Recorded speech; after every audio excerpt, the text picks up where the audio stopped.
Hello there. Welcome back to Star Wars in a Galaxy, watching all of the Star Wars we can get our hands on. This is regular episode number 91. As always, I'm Jacob. I'm Eli. And today we are going to be continuing our chronological rewatch of all of Star Wars with Return to Kamino and Kamino Lost, the season finale of season 1 of the Bad Batch. A couple of really exciting episodes here. There's some stuff I'm really excited to talk about. So without further ado, Eli, do you have anything to say before we jump into it? No, welcome back to Star Wars in a Galaxy. We're sorry about that. We didn't realize our break was going to be this long. A bunch of shenanigans happened. We also said that the Nerd Herder people were going to be on. Unfortunately, things got messed up. They got sick, and then I got sick, and then Jacob got sick. So I guess this is just a reminder to stay healthy, everybody, because our episode got delayed 3 times because of people getting sick. So, It's the Blue Shadow virus. Don't catch the Blue Shadow virus. It's very dangerous. Dr. Nuvo Vindi, you gotta beware. And also happy 2023. One final thing about this episode before we begin. I have seen the first 3 episodes of The Bad Batch season 2. If you follow me on Twitter, you've seen my reactions to all of them. Jacob has not. And even regardless of all of that, even if Jacob had, or even if both of us hadn't, we're gonna disregard Bad Batch season 2. We're gonna act like it doesn't exist for this episode. This was kind of always our intention, even if we did overflow into the Bad Batch area. But we're gonna be doing season 2 of the Bad Batch in a few months. We're gonna wait. We're gonna let it sit for a little while. We're not a news podcast. No offense to anybody who is. We admire the work they do. It's just not our style. But we want to let the Bad Batch season 2 sit for a little bit, so we're going to be doing droids in between, and I think also probably Tales of the Jedi as well. And so with that disclaimer out of the way, yeah, let's get to talking about the final 2 episodes of Star Wars The Bad Batch, man. I remember specifically when these 2 came out. I remember actually I was on a trip for the final finale, and I remember just sitting in like the hotel room on that trip, just watching the madness as the Tapoka City structures descended into the ocean. Yeah, that was such a memorable moment within Star Wars. I think these episodes are really memorable to me just for how they do so many little things just to kind of cap off both in universe and in a more meta way. They really cap off the Clone Wars era, and what Tapoka City, what Kamino means, for the story, for the clones. And I think it's really beautiful and impressive, all the little touches that they put in. And then obviously, of course, when it all comes crashing down and then the sun rises, it's just incredible. I think it's such a wonderful moment. And I remember the first time I was watching it, my jaw was kind of on the floor. I was like, oh my God, they really went there. It really went there. They really went there. They absolutely did, and it is. These episodes are nothing short of a spectacle, frankly. But before we get into the spectacle, let's do our summaries. Can you do Return and I'll do Kamino Lost? All right, yeah. So in Return to Kamino, Hunter has been captured and taken back to Kamino, of course. The rest of the Bad Batch, the rest of Clone Force 99. They go to Kamino to rescue Hunter, but of course they're walking into Crosshair's trap, and eventually they do confront each other. There's a fight, a showdown, and in the end, Crosshair ends up going with the Bad Batch as they race to survive as Tapoka City comes under fire from the Imperial battleships. Absolutely, and I will add some other stuff with maybe you said this and I missed this, but when confronted with Crosshair reveals maybe the biggest twist of the season. Oh, right. That he removed his inhibitor chip, and his decisions to stay with the Empire is completely voluntary, and it is not based on any chip that has been forced inside him. He is choosing this path for himself.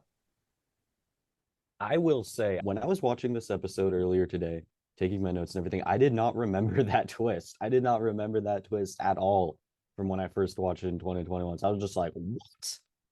Yeah, it's absolutely shocking. We got to unpack that, and I hope they I mean, I assume they're going to touch on that in season 2. Maybe they have already. You know, I mean, I purposefully didn't watch the first 3 episodes until we recorded, just so I could still have kind of that image in my mind of season 1 as it was. Yeah. But yeah, I was shocked. I mean, like he says, like you're not seeing the bigger picture. So I'm really Yeah. curious, and I really hope season 2 kind of tells us what is that bigger picture that Crosshair is referring to. Because whatever it is, I'm sure not seeing it. I'm sure I'm Team Hunter 100%. I think Yeah, most I would hope most people are. yeah. And it's interesting just from the storytelling's perspective, is way more interesting now to have Crosshair not being controlled by the chip and have it be a voluntary choice from him, because there's only so much you can do with the chip. You know, the chip is a brick wall and you can get Yeah. out of the way, but you know, but the brick wall has been moved already, and yet still he refuses to see what Hunter and the rest of the batch think is common sense. It makes the conflict a lot more interesting and nuanced. It makes it way more real. And I think I mean, my hot take, one of my big hot takes about Star Wars has always, or one that I've had for a long time, has kind of been that I think the story of the clones and Order 66 would be just as believable and way more impactful. Not that it isn't already a really profound story, obviously a huge part of Star Wars. But my hot take is kind of for a long time been that I think the story would have been better off without the inhibitor chips. Yeah, Kind of just, to show like the brainwashing and yeah. the different clones' mindsets, and I do think I remember your opinion. I was fascinated by that opinion before, and now I won't say anything, but when you finally get to watching, and I'm not like blaming you or anything, obviously, good choice, honestly. I commend your courage for not watching season 2 before this. When you get to season 2, I'm interested to see if your opinion stays the same about that. all right, well, I will have watched I'm them all next week so we can Yeah, discuss that. I know. I'm not gonna say anything. I'm just gonna Yeah, say yeah. I'm interested to see if your opinion changes on that, because I think mine might have slightly. But yeah, no, I think it's an interesting idea. Like, you know, why do the clones commit this horrible act? Is it because they are forced to, or is it because they want to? Yeah, but I Um, think I think I like the fact that there is no inhibitor chip, and I'm very much looking forward to that being explored because, in real life, obviously, people participate in atrocities and people participate in fascism, not because they have a chip in their brain, at least not yet, but because people can be convinced to do horrible, horrible things. And there's all sorts of reasons for that. And I think as we go through this episode, there's a lot of moments where Crosshair is talking with Hunter where we kind of see his reasoning. And I guess one of the core questions of the Bad Batch is, what does loyalty mean? And we know what Crosshair loyalty is, above all, to kind of the authority force. Good soldiers follow orders, like no Good matter soldiers what. follow orders. Absolutely, yeah. Because I guess And in his mind, the bigger picture is that we're soldiers. We're not meant to see the bigger picture. We're meant to uphold, and to do that, we need to yeah, put our heads down and fight. Whereas for Hunter and the rest of the Bad Batch, that loyalty is more towards each other. yeah, and it's interesting. There's that, and I really like this twist because, you know, obviously we know and everybody knows and the badge knows that Crosshair is wrong. Yeah. But the points he's making are from a perspective where you could genuinely see how somebody could believe this. Yeah, I mean that's the whole point. Exactly. Yeah. You know, believability of Star Wars villains, you know, is all over the place. Sometimes you want more cartoony, sometimes you don't, you know. Sometimes you want 100%. crazier Dr. motives, Nuvo sometimes you, Vindi. yeah. My favorite example is Palpatine. I don't think Palpatine can ever be made relatable, and that's, for me, is the point. Yeah, he's just an evil He, asshole. for Like, for me, he is the he is he's not a character. He's just the personification of pure evil. And I don't think he is relatable, and I don't think he ever should be relatable, because that's not the point of Palpatine. The point of Palpatine is evil will find a way. He's a maniac who shoots lightning from his hands and controls everything. Yeah. Like, not every not every villain has to be like a tortured soul. Yeah. Like some absolutely. of them do, but not Crosshair does, but Palpatine doesn't. Yeah, I was gonna say, but Crosshair, and I have nothing against relatable villains. I don't, but I think Palpatine serves his purpose, and I think Crosshair also does. I think that Crosshair, like you said, is a very relatable villain. He is, and by him we're talking about Proxy, a lot of the galaxy, because another theme of the show is how the Republic turns into the Empire, is how normal people like you or me get convinced into believing that fascism is not only a good idea, but is the best idea. Yeah. And Crosshair has this idea that we need to bring order to the galaxy. Order. There needs to be structure. It needs to be organized. And he believes, and this is going back to another classic Star Wars theme that I like to flail out a lot, which is the what do you want and how far are you willing to go to get it. Crosshair doesn't have many limits as to what he feels okay doing in order to achieve order. Well, he's like the classic kind of ends justify the means kind of guy, which in Star Wars is the number one way that people kind of become villains. Absolutely. It's the number one Imperial. Like how many, like, think about like how many countless times in Star Wars has there been Imperial who's like, oh, I know we do some unsavory things, but like, it's for the greater good, it's for the peace, freedom, justice, security, yabba dabba, like, it's not to say that Crosshair's story isn't like unique or interesting, but like that it's definitely like it's very much a tried and true way of telling the story. Yeah, I mean, it is the Imperial philosophy. The reason why we've seen so many villains believe it is not because the villains are predictable. It's because the villains are working for the same freaking faction. Like, this is not, I mean, they all have their different ways. Like, Crosshair and Orson Krennic couldn't be more different. But they're all working to do the same thing, essentially. Yeah. And same thing with somebody like Crosshair and the fifth brother.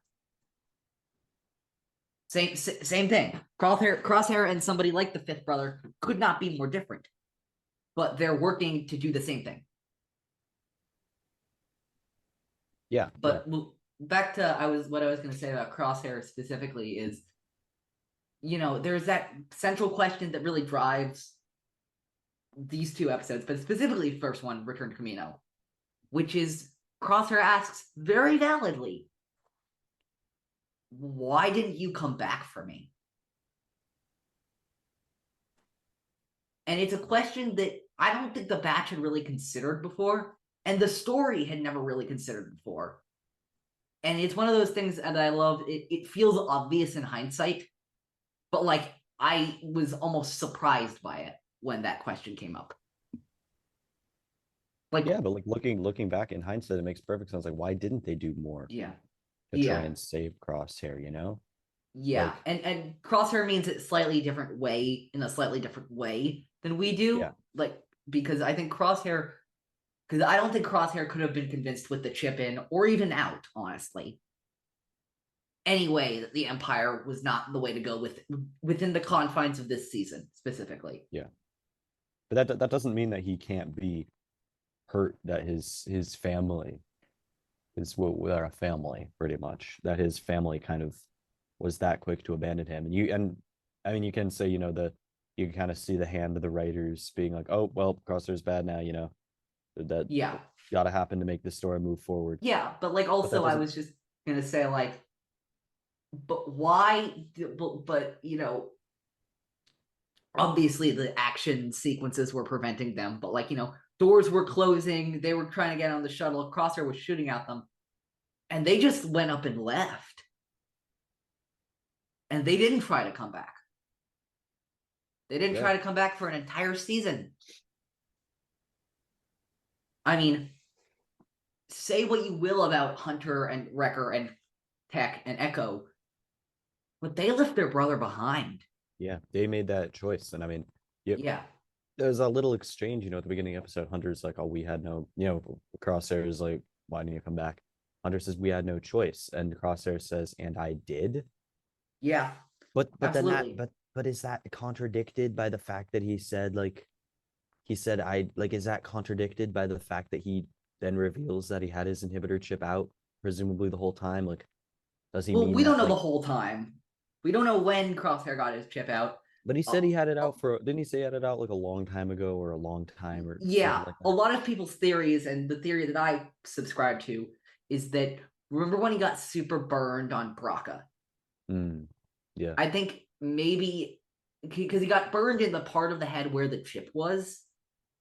And the idea is that the chip was a bit damaged, and he's like, I gotta get this thing out. That's a possibility, yeah. And I'm not saying that's not a long time. I'm saying that, that's that, but I really do think that he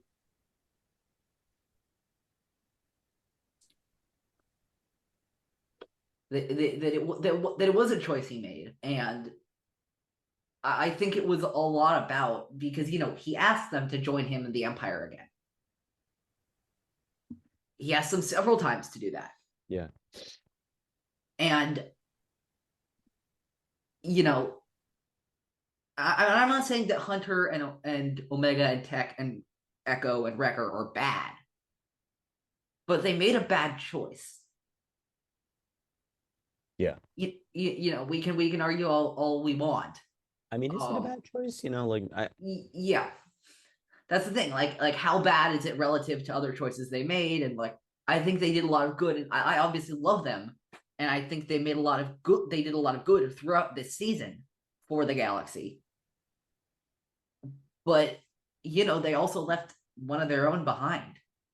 Yeah, I guess that's interesting. What's interesting there is that, yeah, I mean, as we know what we know about these characters, we know who Crosshair is, we know who Hunter and Wrecker and Tech are. But yeah, at the end of the day, it's actually Crosshair who's like, even though he is, supporting this, supporting a horrible dictatorship of regime, he's killing a lot of people. He's clearly the villain, but he is more forgiving.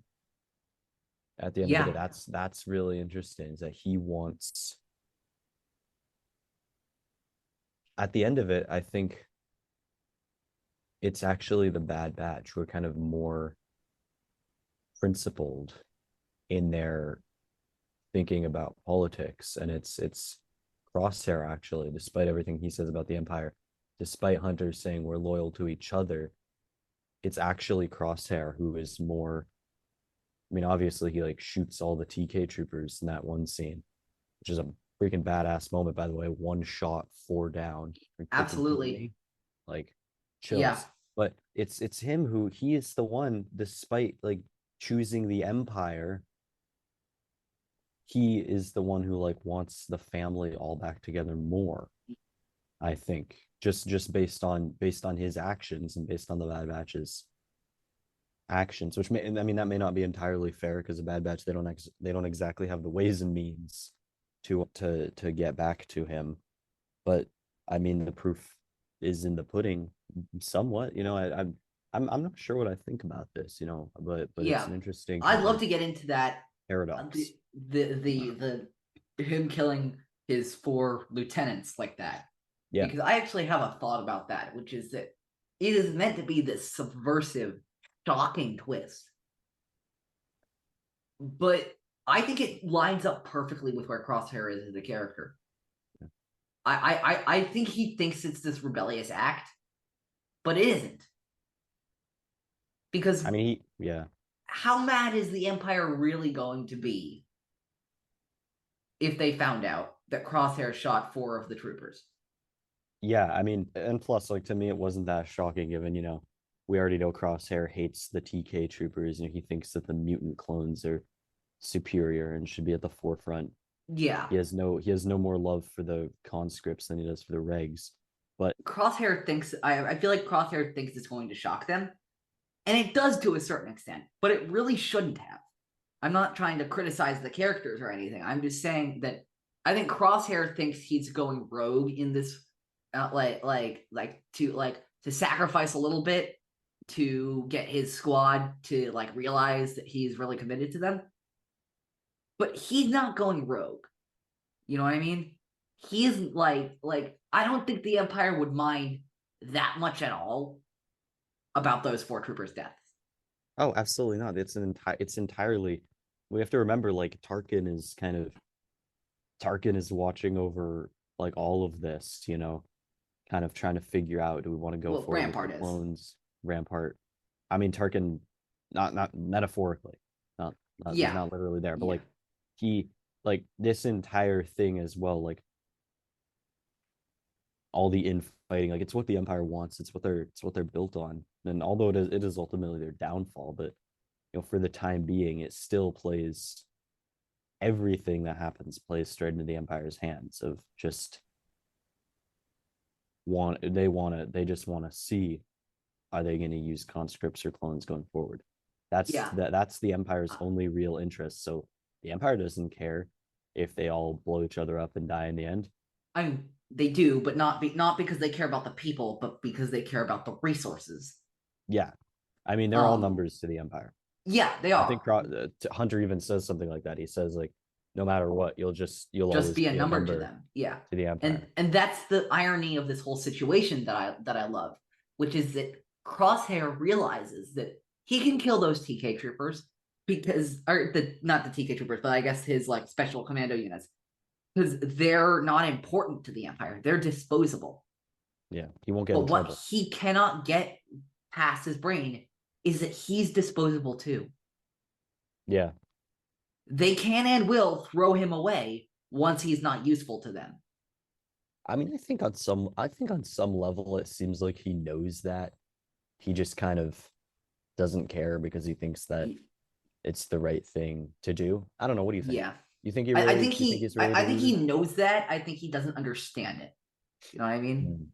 Yeah, I think he thinks that there is I think that there's this idea that just came into my head, which is like the idea of like, well, yeah, they'll kill people who are not useful to them, but I could never be useless to them.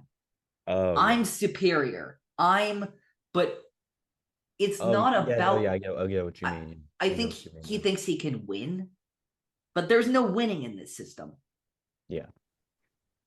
There's just surviving and there's losing. There's surviving and there's dying, and one day you win until you lose. You know what I mean? You can only lose once. Yeah. And Absolutely right. what Crosshair doesn't realize is that that day's coming for him at some point, whether he likes it or not. Yeah. And And that's kind of the whole theme of the show. yeah, Yeah. and he thinks that he is still thinking very much in the short term, whereas the Yeah. Batchers are very much thinking in the long term, which is Yeah. another incredibly Star Wars theme. Yeah.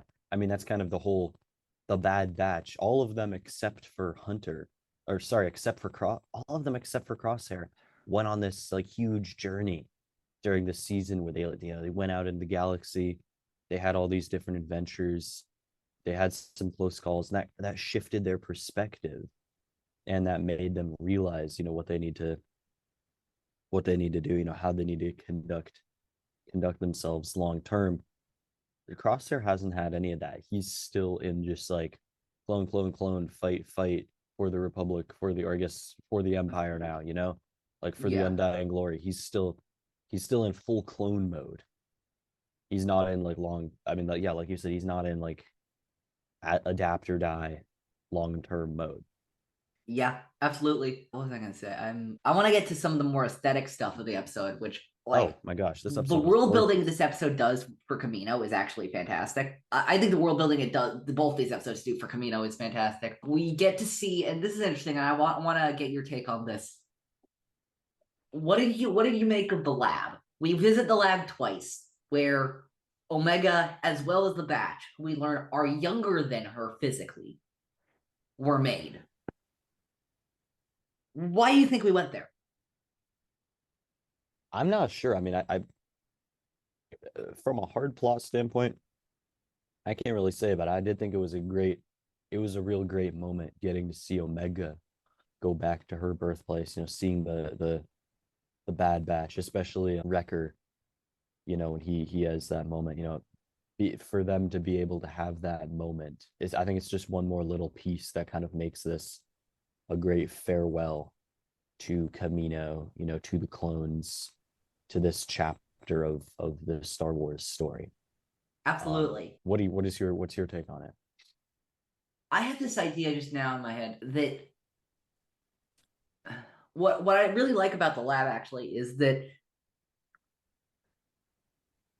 and there's a lot of talk about destiny and those and themes around that idea and fate in Star Wars. And I'm not saying that everything has been predetermined in Star Wars. I think people very much have their own choices. But one of the ideas I think that maybe was trying to be portrayed by that sequence was the idea that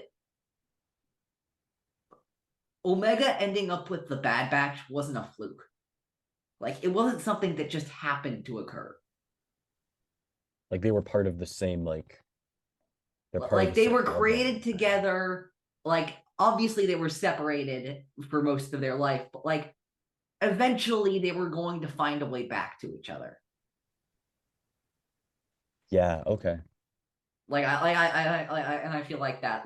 And here's like another example. In a recent interview for season 2, Jennifer Corbett and Brad Rao, who are the showrunners of The Bad Batch, confirmed that we will not be seeing Boba Fett in season 2 of The Bad Batch.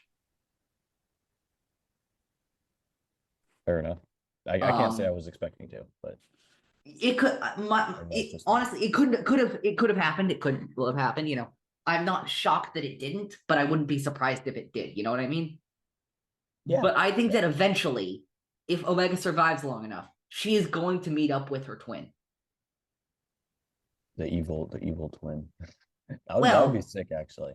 The evil twin for a time, and by book he's not looking so evil anymore. I mean, do you remember him in the Clone Wars? I mean, he might have only been however old he was, but he was a piece of work, man. He did some crazy stuff in the Clone Wars. No, absolutely. I'm not saying that he's a good person. I'm saying that he's a bit more complicated than that. I'm using the term evil twin a bit colloquial. I'm using that a bit colloquially here. Yeah, no, I get it, but I mean, absolutely, he's like a different person by the time. Yeah, I guess what I'm saying is I have a hard time believing that those two won't find a way back to each other. It would be very interesting to see that. It would be really cool to see them have that realization. Yeah, that'd be sick. But I guess my point was that like the lab for me is a signaling that Omega with the Batch is not an accident. She is as much of a part of the squad as any singular one of them is. That's a great take. Yeah, I like that. I agree. I feel like it shows that they're like part of the same. Even not just as both of them as clones, but like, you know what I mean? Like there's something more than that. Yeah, it is. Yeah, for me, it is about that like family aspect, I guess. Like, they're all very unique clones. They're very special, They're one of these very few kind of part of Nollice's, program. Yeah, I think you're really onto something there. I didn't think of that, but I have to heartily agree with that. Yeah, I was just thinking about that. And also I love the tunnels. We see a lot of them in the second episode, but we also see them in the first episode. those underwater tunnels have this incredibly eerie vibe to me. Oh yeah. And I love a lot of the ambiance that we get in these two episodes because Kamino is so empty. Yeah. They've been planning to do this for a while. Yeah, from like a world building kind of the kind of the fate of Camino subplot that's been woven through that I hope continues in season 2, obviously with Nalase being on Wayland. Just that scene of Crosshair, not cross, sorry, of Crosshair marching Hunter through the empty halls, and Hunter, deducing like, wait, there's no regs here, there's no Kaminoans either. Everyone's being transferred. This whole place is being decommissioned. Oh my gosh. That realization, that's such a good chef's kiss to that Yeah, moment. it's Chef's really kiss. great. Do you have anything else for this episode beyond? There's one more thing I want to do, but I want to see if you have anything else for this episode before we go on to, I think maybe my favorite part of either of these two episodes. I think. Mm. I just think the shots at the end of the or near the end of the episode, Eh, that little kind of that was it. That that was it. I was gonna okay, say. can I segue then? Yeah, no, go ahead. Go ahead. Yeah. Go ahead. Go ahead. That farewell, I mean, I obviously we're going to talk about that. For to me, like I got chills, I got goosebumps, like lump in my throat, the shots, that shot of the dining hall, the music, it's the cloning tubes. It's so perfect. It's such a I mean, it's like the perfect, and I'm sure you can elaborate on this. It's the perfect little homage to kind of the Clone Wars, to Kamino, to the clones, just to kind of cap it all off before it gets destroyed. It's such a good moment, and I'm so happy that they put that little nugget in there. It was so good, and I appreciated it so much. There's so much to love about the sequence. I mean, first of all, it starts off with the classic "You may fire when ready," and that is heartbreaking. Frankly, is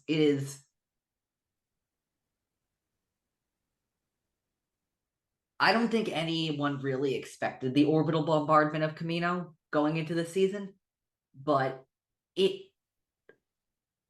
seems like the most logical course of action now looking back on it. It really does to me. It is quite literally the sundering of the origin of the Clone Wars. Yeah, These are where I those thought it was clone gonna be.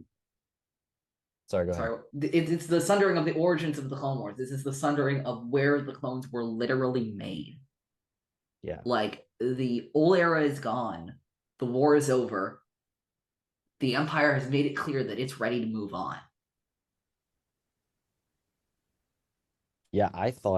I mean, I was very surprised the first time I watched it. I thought it was a great way to end things. I thought there was going to be a whole drawn out, subplot throughout a couple seasons, maybe, a lot of the intrigue, maybe like a clone revolution, kind of following more the legends track of what happened. But I also think that could have been really cool. But I also think they did a good job of it, just kind of cleanly being like, we're done, it's over, no need to no need to push it any further.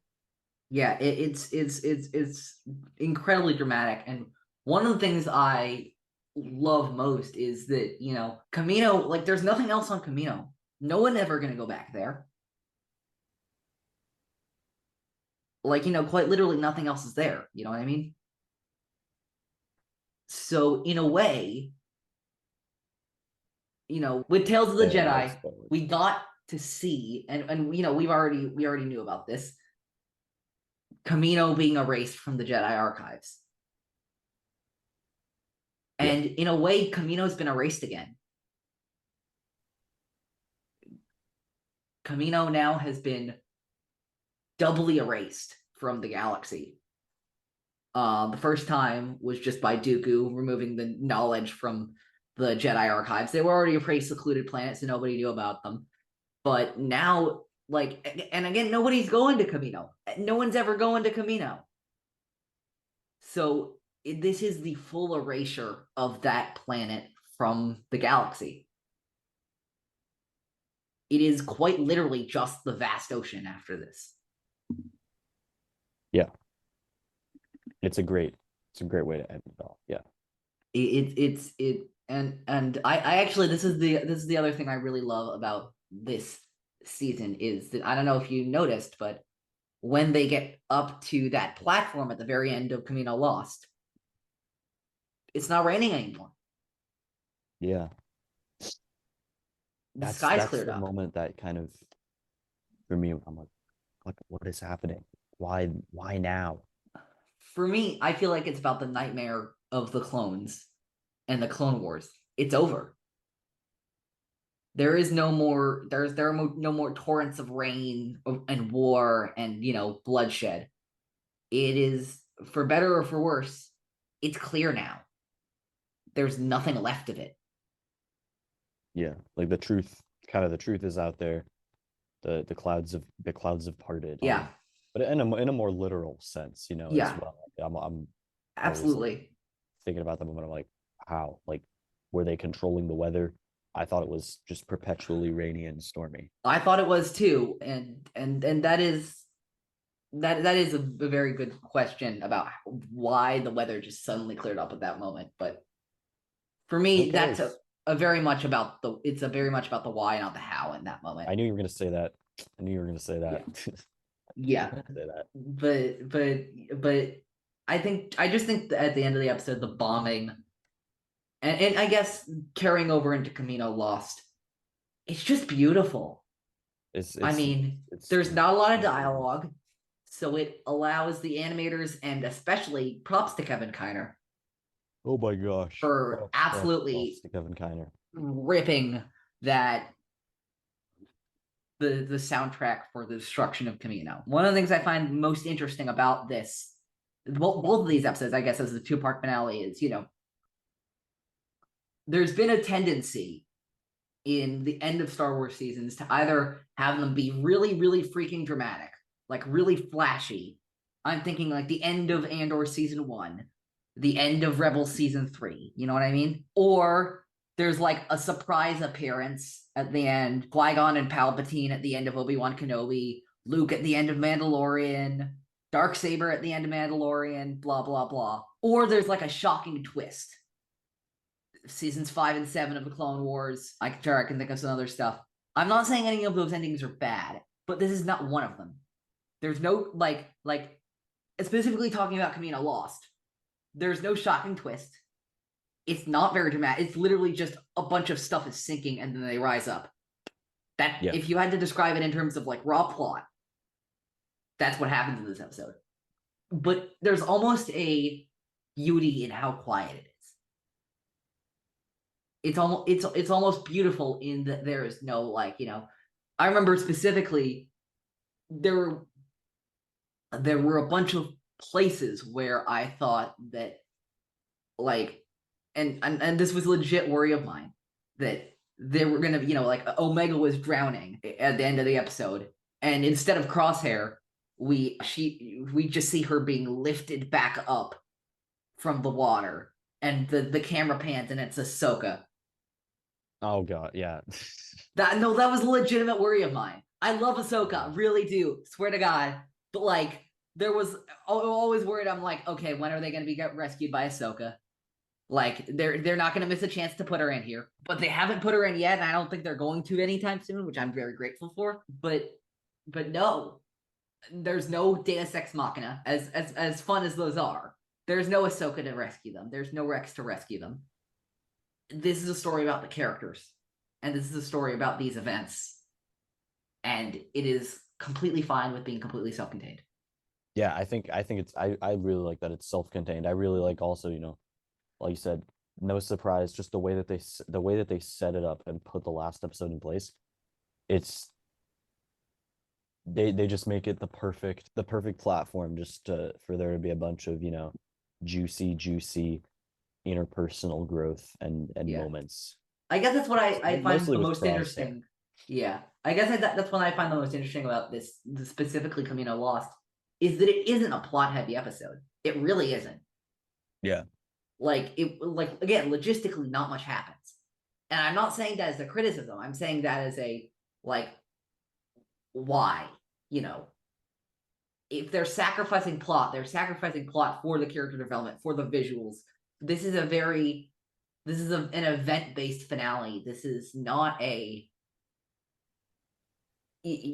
actually, I feel like in many ways it is similar to Rebels season 3 with, the Bendu foiling Thrawn's plans. Like, there's a battle and the Empire gets close to winning, but they don't. And the Rebels manage to get escape with far fewer of the forces that they had before.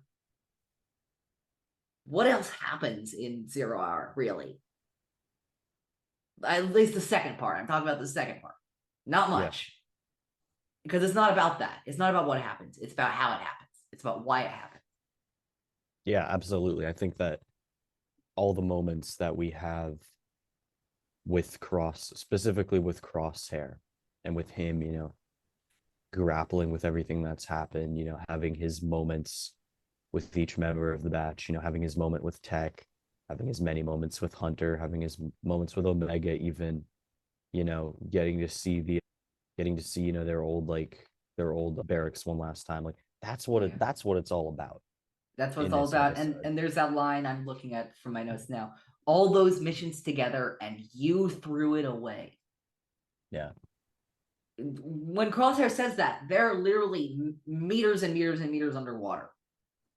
Like, any sane person would be worried about their survival right now. Echo says their oxygen levels are lowering. They'd be gone within a few hours.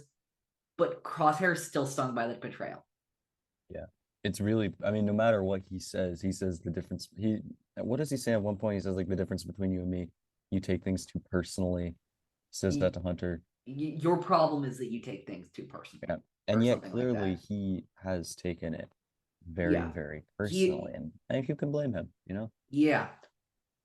We probably would too. But what I love about it is that, like, yes, the episode is about surviving. Yes, the episode is about getting, but the climax of the episode, at least in my opinion, of Kamino Lost, and I guess I didn't really do a summary of Kamino Lost, but I guess I'll just do a mini summary right now.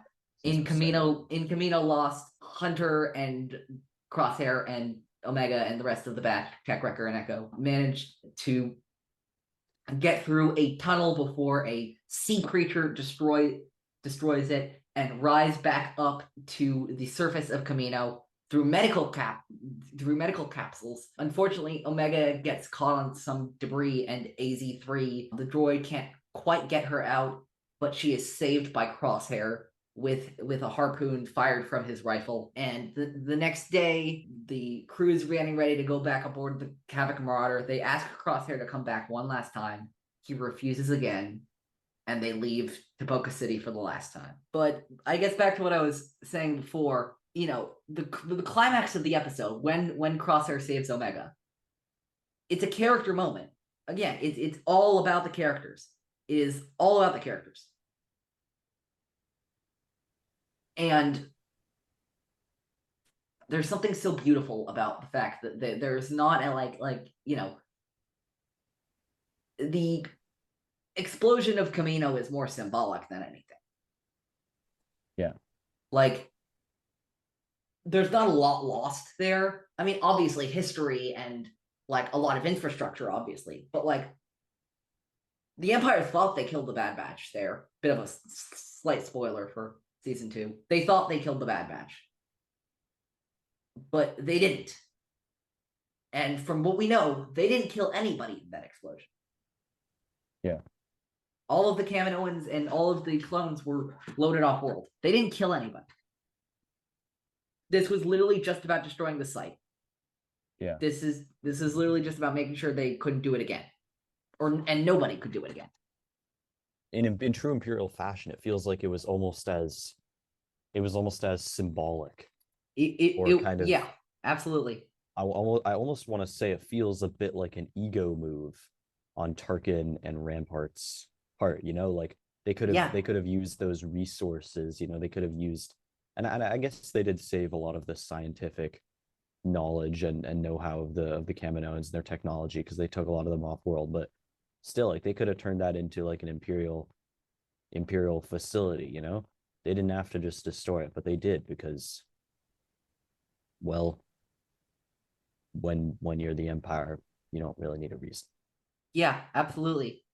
100%. But I And think let's that, see. sorry, go ahead. No, I know. Go ahead. I want to go back to Crosshair in this episode. It's really interesting. His idea, we've already talked about, his idea of loyalty, and obviously that being such a big theme throughout the Bad Batch. But ultimately, he kind of confirms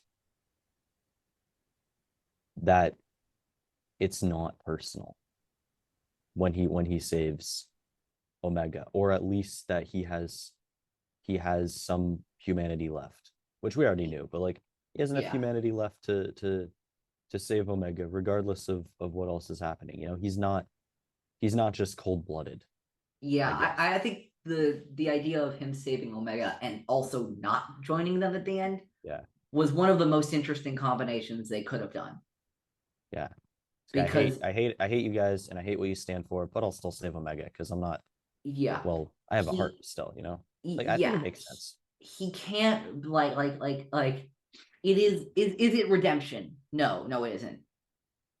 Is it in that direction? Yes, it is. And then he doubles back on it. Yeah. I mean, And, redemption as an idea feels like, to me, it feels moot to this story, because it's not necessarily about what you did and there being some great, you know, moral calculus of plus this, minus that. It's just yeah, about where you're at in that moment. And I think what this episode is kind of saying is that, like, ultimately, it seems like Crosshair is not a bad dude. That's yeah, ultimately what this is about. He is misguided. And ultimately, what this is saying is that, like, everyone, in true Star Wars fashion, most people truly deserve a second chance, yeah, because absolutely. most people aren't actually pure evil. There are more crosshairs in the world than there are Palpatines, to go back to Absolutely. what you said at the beginning. And I think it's interesting just to think about this series because in this way that you were talking about, because yeah, is Crosshair on the light side? Is he on the dark side? I don't really think either of those fit him very well right now. And there's that idea that Lucas was talking about around the original trilogy about the Vader reveal, where he's like, and you realize the middle of the trilogy that who you thought was the villain was really the victim. And that, I think, Yeah. describes Crosshair perfectly in this situation. Like, yes, is he bowing to fascism? Yes. But he is one giant, not one giant, he's one small cog in this gigantic imperial fascist machine. And is it really, how much of it is his fault that he fell for the propaganda? How much is it his fault that he wasn't able to resist the inhibitor ship's influence when the other members of the batch were able to? Yeah, it's interesting. It's an interesting question. I think, yeah.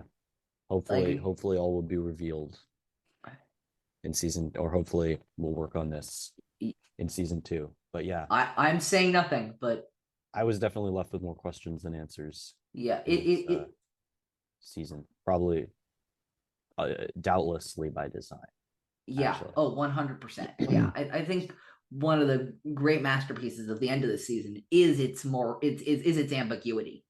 We don't know what it all means.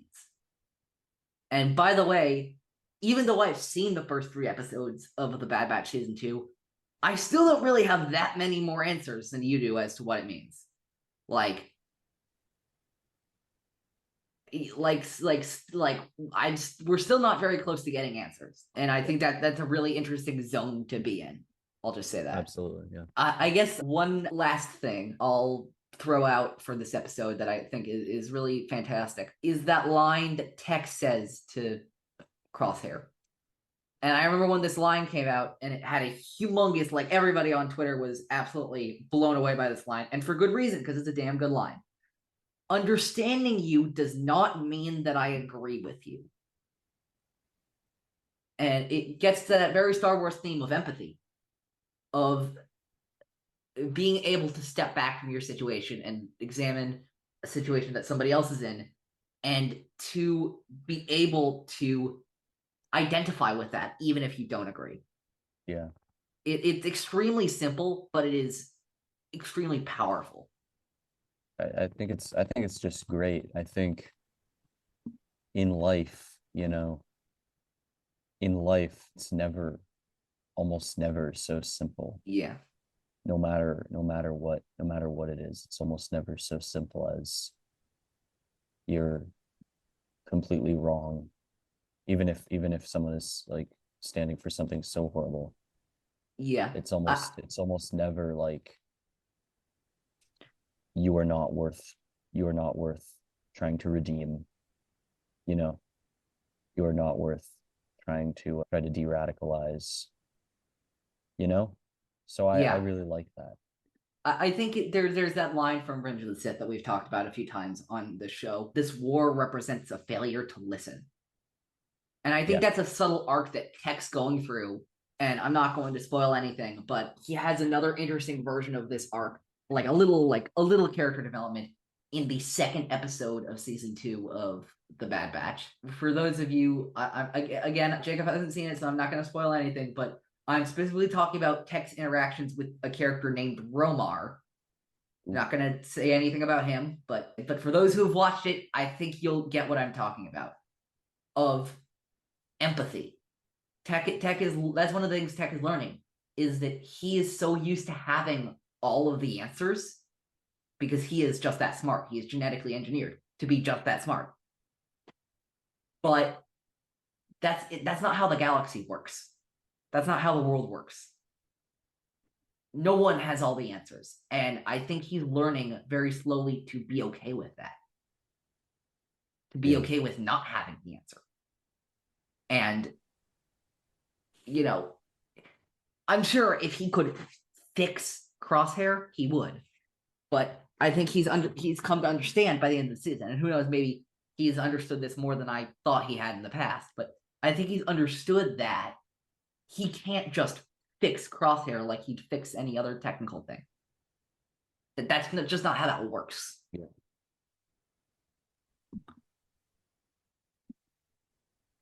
And I really like that idea. Yeah, well, I'm really looking forward to seeing the first episode of season 2. I'm very, very hyped for it.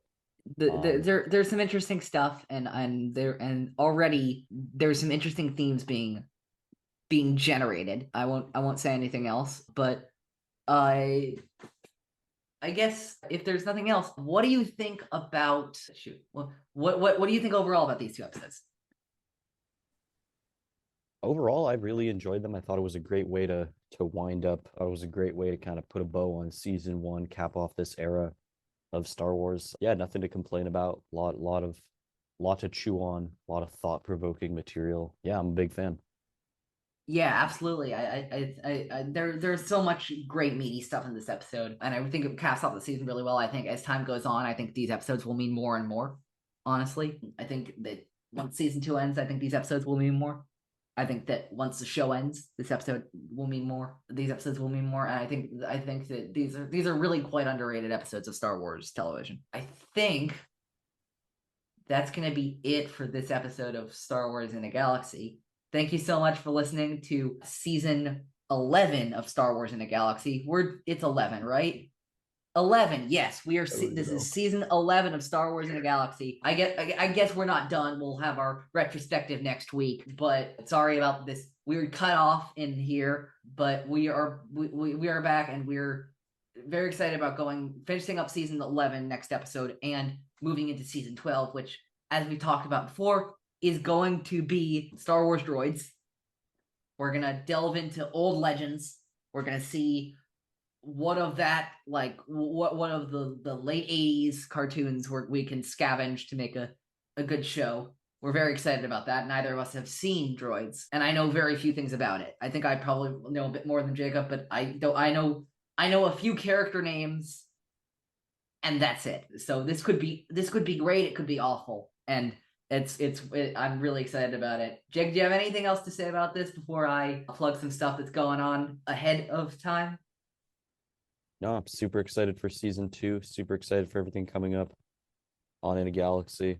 Yeah. Yeah, absolutely. So, epic confrontations, I want to just talk about a little bit because, as you may have noticed, that's been a little delayed, but we are getting it done as of this recording time. The day after this recording, we are going to be recording Big Chungus versus Bangers and Smash.